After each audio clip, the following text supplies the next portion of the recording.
The Twits by Roald Dahl. Chapter 9. Mrs. Twit has the shrinks.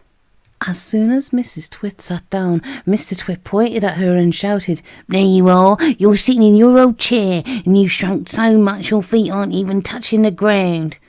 Mrs. Twit looked down at her feet, and by golly, the man was right. Her feet were not touching the ground. Mr. Twit, you see, had been just as clever with the chair as he had been with the walking stick. Every night when he'd gone downstairs and stuck a little bit extra onto the stick, he'd done the same to the four legs of Mrs. Twit's chair. "Just look at you sitting there in your same old chair," he cried, "and you shrunk so much your feet are dangling in the air." Mrs. Twit went white with fear. "You've got the shrinks," cried Mr. Twit, pointing his finger at her like a pistol. "You've got them badly. You've got the most terrible case of the shrinks I've ever seen." Mrs. Twit became so frightened she began to dribble. But Mr. Twit, still remembering the worms in his spaghetti, didn't feel sorry for her at all. "I suppose you know what happens to you when you get your shrinks," he said.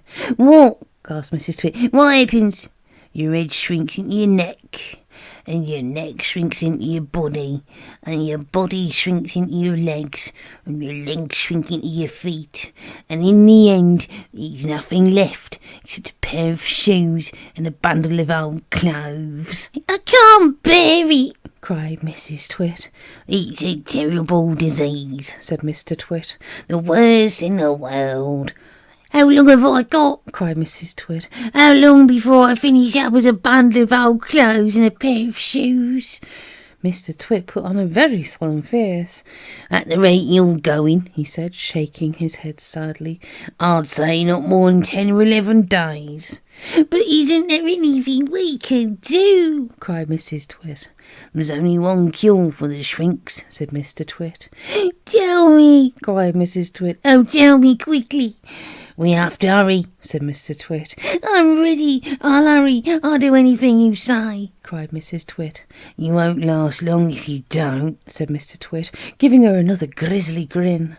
"What is it I must do?" cried Mrs. Twit, clutching her cheeks. "You've got to be stretched," said Mr. Twit.